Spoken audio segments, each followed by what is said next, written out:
All right. We got another one of our thrilling shows for you today. Let me get myself on the screen here. And as you can see from the image behind me, you might guess what I'm going to talk about, and it has to do with bicycles. Now, bicycles are one of my pet peeves. Maybe that's just because I'm an old crotchety codger and, whatever. Some people are peeved by various things, homeless people, traffic, bad drivers, all this, that, and the other. But, for me, it really is bicycles. So let me go into this in a little bit more detail. I'm gonna move me to a little different location here. Um,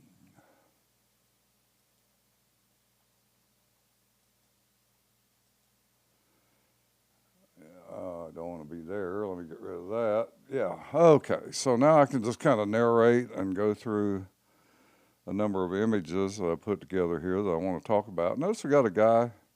He's having a great time. He's coming down a country road. He's maybe, what would you say, taking up a quarter of the lane at most on this narrow country road.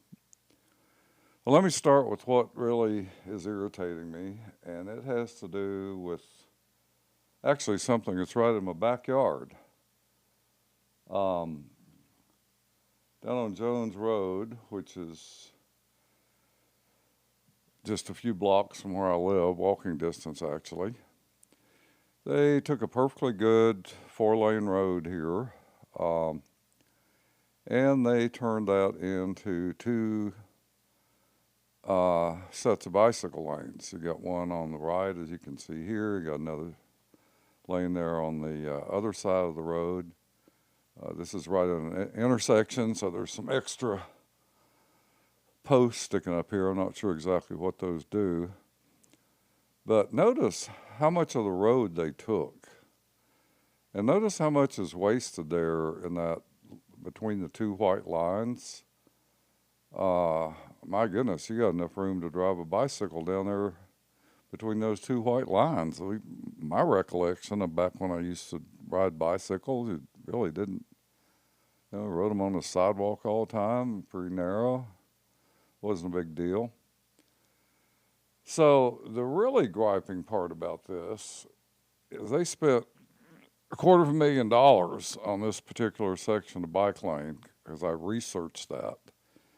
And actually it was $237,000 that they spent. This is extends from Manchac to Westgate, which might be, I don't know, probably quarter, 3/8 of a mile.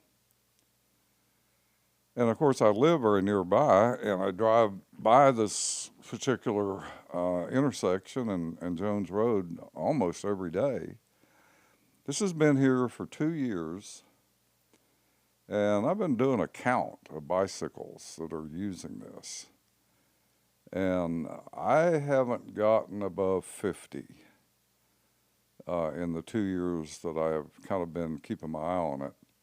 Every now and then you'll catch a stray bike there, but, it's not like they're just the run of the Tour de France there. It's, maybe you get one every now and then. And so I don't really know what they were thinking here. Maybe they were thinking they were going to run the Tour de France here on Jones Road. I don't know, but certainly seemed to be over-prepared. Here's another view of that. Let me see if I can get that one up.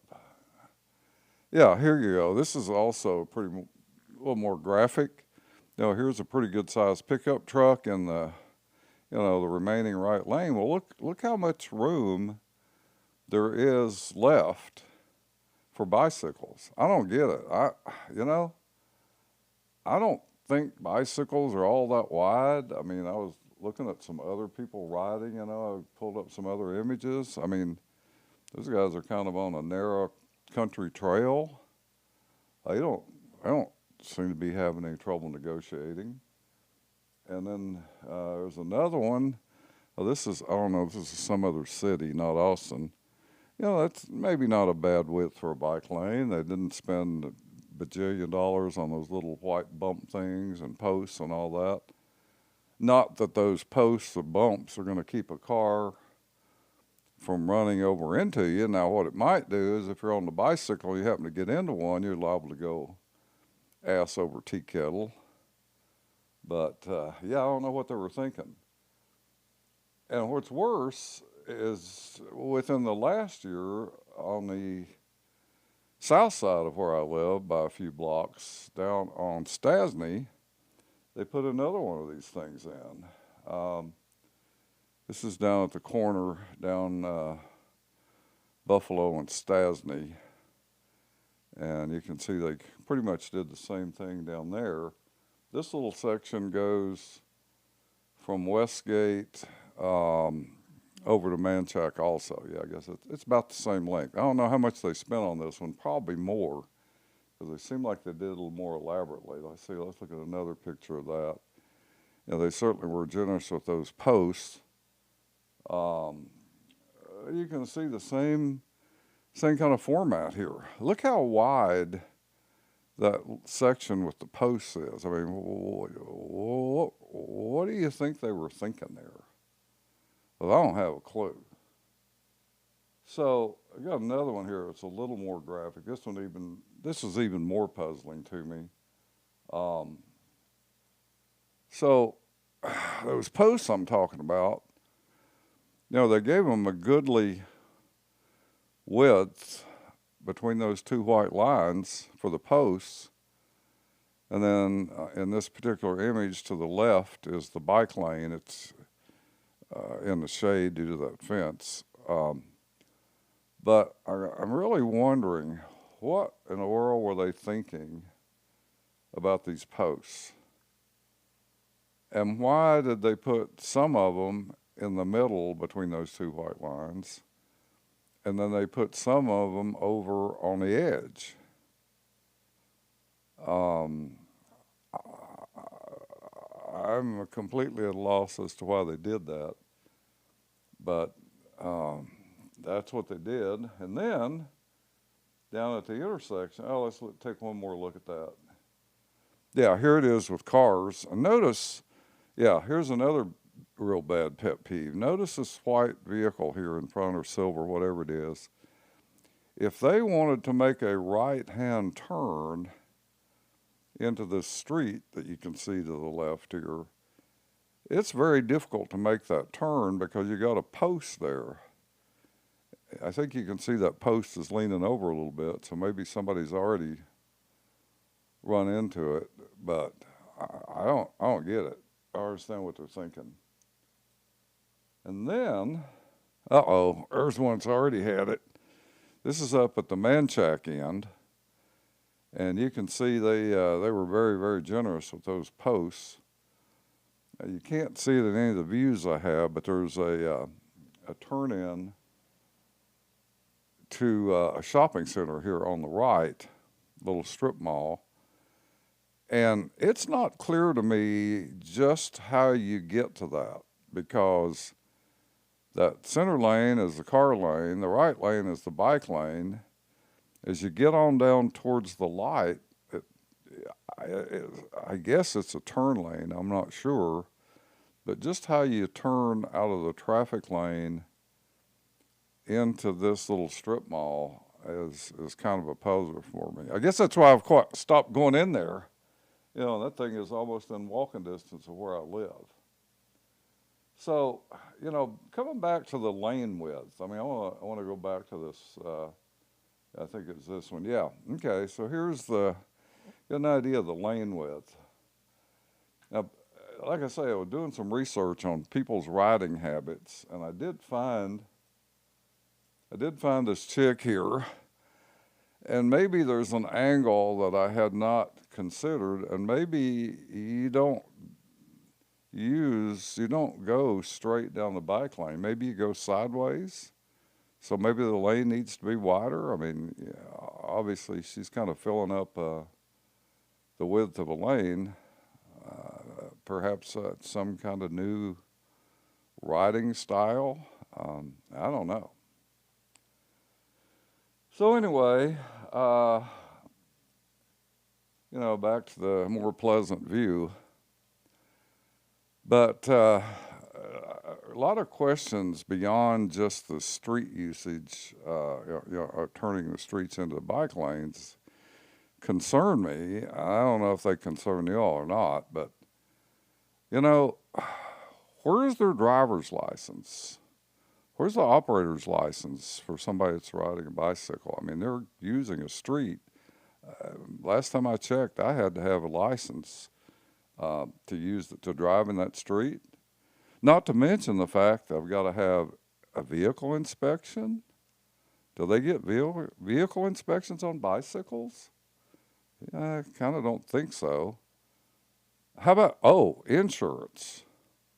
Yeah. Do people that ride bicycles, do they have to have insurance? I mean, let me give you for example. I mean, okay, so I'm stopped at an intersection and some bicyclist comes bearing through. He whams into the side of my car, bends the door, busts his head open on the side of the door. I got blood and gore running down the side of my car. Well, what am I going to do? Who's going to pay for that? Am I have to clean that up myself? I don't get it. Oh yeah, another thing, vehicle inspection. It seemed to me like I have to get my vehicles inspected to use them on the road. I guess I'm not aware that bicycles do that. Why wouldn't they? And then the road use tax. When you buy gasoline, 40, 50 cents a gallon of that is going into taxes, which are intended for road maintenance. I don't think those guys are doing that, because they're not buying any gas for their bicycle. And by the way, that would get me off on another topic that I don't want to cover today because it's not on the agenda, but electric cars. We'll do another one of these about electric cars. I got the same issue with electric cars. Why are they not paying for the use of the road? Yeah. So anyway, let's get back to the bicycles. I guess the one that really caps the stack for me, though. Well, before I get to that, there's one other technical detail about bicycles and this road tax thing. Bicycles are wearing out the road faster than the car does. Now, I'm an engineer. If you do some calculations, you'll find that the pounds per square inch of force that a bicycle tire exerts on the road is greater than the car. You got the little skinny little tires, you got the weight of the guy on it. The force on that road, that's more per square inch than a car. So it's going to make a dent in the road and eventually wear it out. And these guys are not paying for it. So, yeah. But yeah, let me get to that last one. This is the one that really irritates me. The visual pollution. Oh my God. Do you really like to see guys in spandex, kind of sweaty and whatever, and then when they stand up, you got a guy in spandex with his nutsack hanging down? That just kind of doesn't do it for me, man. That spoils the whole experience. Anyway, that's kind of my rant about bicycles. Probably come back the next time with electric cars or something like that. Thanks for watching and have a great day.